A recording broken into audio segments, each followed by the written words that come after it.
Hello and a very warm welcome back to the channel. Well, I've had the calculator back out, so I think that means it's time to find out how many florins it takes to make 1 troy ounce of fine silver. So without any further delay, let's get on with the show.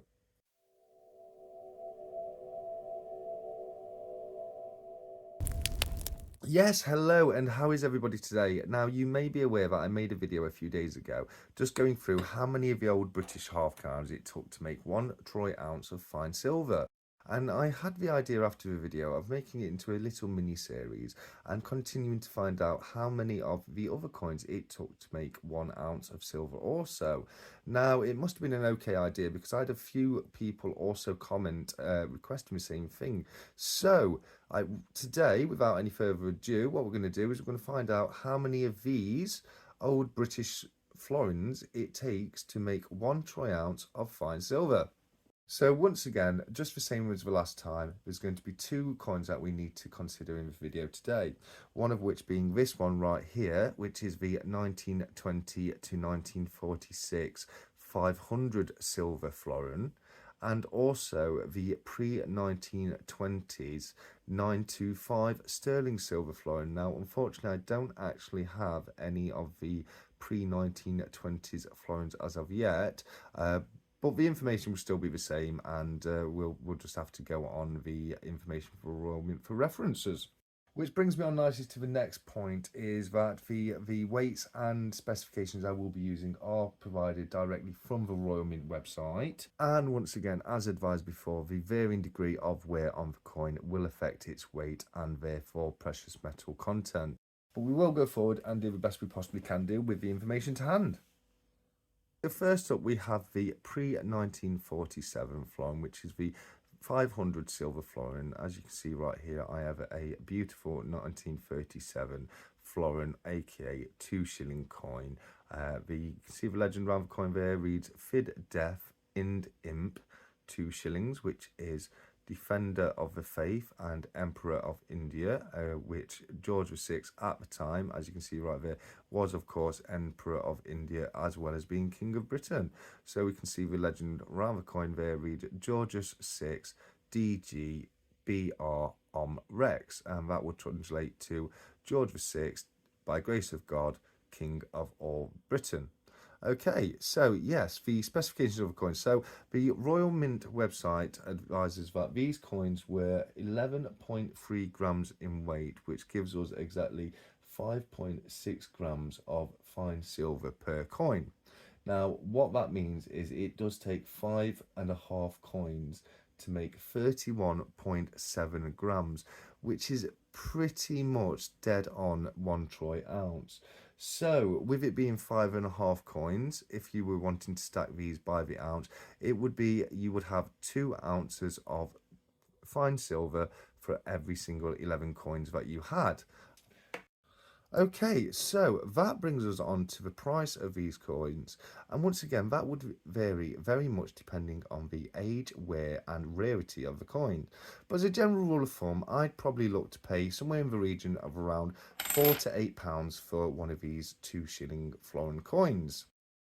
If we move along to the pre-1920 925 sterling silver florin, now unfortunately, as I say, I don't actually have any of those to show you. The closest I've got is this 1920, which was the first of the 500 silver years.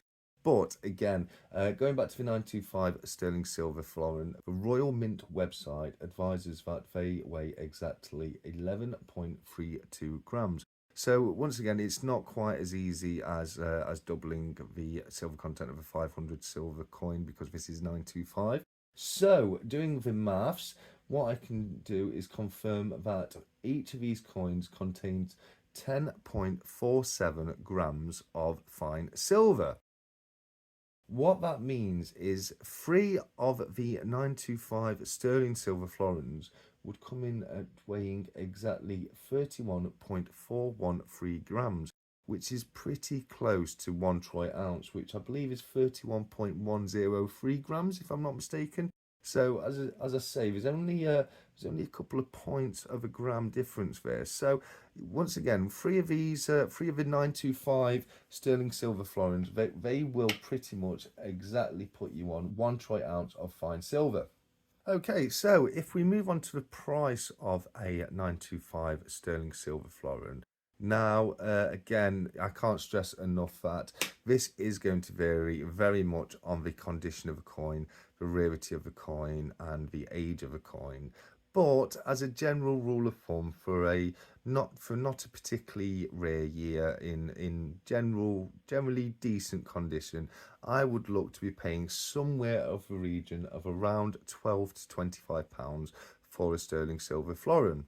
So yes, as you can see, they do. The price does pop up quite a bit there when you start looking at these sterling silver versions. But what you do get for the money is one of these absolutely stunning coins, which are absolutely rammed packed full of history. And if you ask me, that's very much worth that little bit extra of a premium for them. I really do like the foreign. I am a big fan.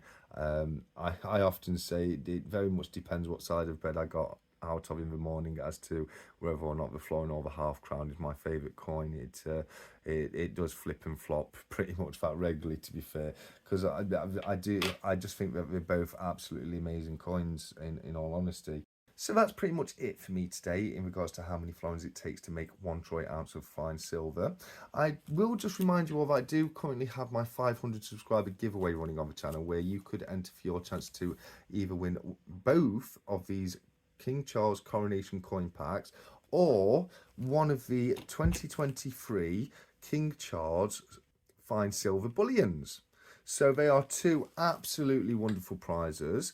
I have done it as a bit of a treasure hunt, because what I've done is I've hidden the giveaway in one of my videos and not given any hints in the title to which video it is. So you do have to go out there and find the giveaway for yourself, but it is completely free to enter. It is open to literally everybody.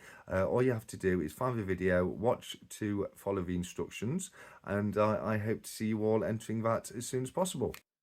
So yeah, thank you again to everybody for taking the time to watch the video up to now. If you are still watching, thank you so very much. I really do appreciate it. And if you can leave me a comment below just to let me know what you thought of the video, I would very much appreciate that. But that being said, that's pretty much it from me today. So until next time, as always, keep stacking, take care, and goodbye.